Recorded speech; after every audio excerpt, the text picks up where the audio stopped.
Wiem, że bez makijażu i niewyspany po 2 niecałych godzinach spania, ale pomyślałem, że opowiem Wam, zanim wypadnie mi z głowy, co się dzieje z grami, jeżeli ich czas życia mija.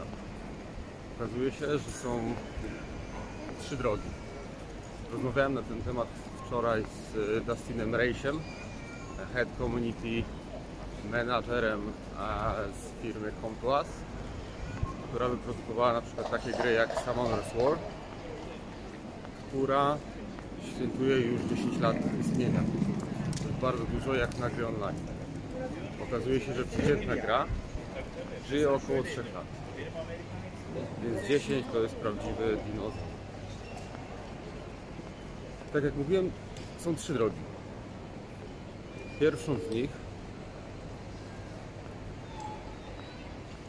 jest tak zwana naturalna śmierć.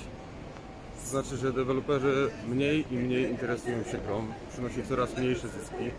W końcu z powiedzmy tam około 500-osobowego zespołu deweloperów zostaje około 10, które utrzymują grę przy życiu i jak najdłużej się da, żeby wyciągnąć jak najwięcej pieniędzy.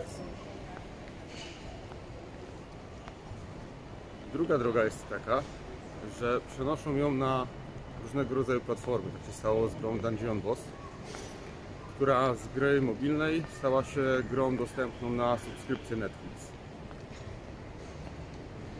A z racji tego, że pieniądz musi robić pieniądz, a firmy, studia deweloperskie zakładają różnego rodzaju fundacje na to, żeby zebrać środki na produkcję nowych gier. Chyba się zgubiłem. Pewnie się zgubiłem.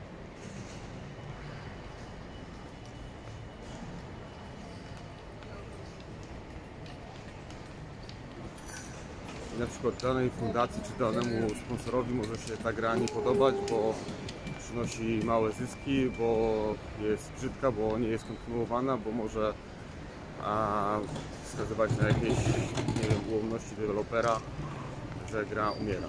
I nakazuje ją natychmiastowo skasować, więc gracze, będąc przywiązanymi do swojego konta, mogą się dowiedzieć z dnia na dzień albo z tygodnia na tydzień, że ich gra nie będzie już w ogóle dostępna. To tak w formie takiej ciekawostki, którą chciałem się z Wami podzielić. Na pewno się zastanawiacie, jak to jest ze State of Survival. Jeżeli chodzi o State of Survival, to rozmawiałem z dyrektorem finansowym Terrym Linem na temat naszej gry i na razie nie mamy się co bać, bo State of Survival ma około tam 4 lat, powiedzmy, i przewidywany jej czas życia jest ponad 10. Tak jak King of Avalon, który był pierwszą grą wypuszczoną ze stajni Fan Plus, ma już 8 lat i też nie przewidujemy jej zakończenia. Także dojna krowa, jaką są gracze State of Survival, będzie dalej mogła być dojona. A tak przy okazji w sumie moglibyście się podzielić w komentarzach informacją, w jakie gry gracie oprócz State of Survival, bo udało mi się załapać kilka kontaktów, między innymi z dyrektorką od Hoyoverse. To są raczej gry takie casualowe oraz RPG.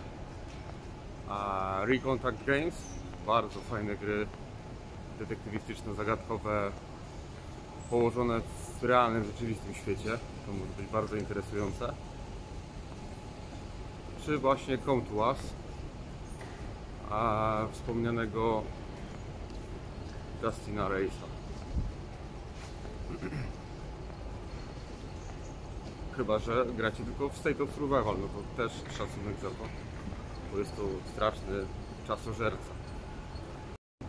No nic, widzimy się w Polsce, cześć.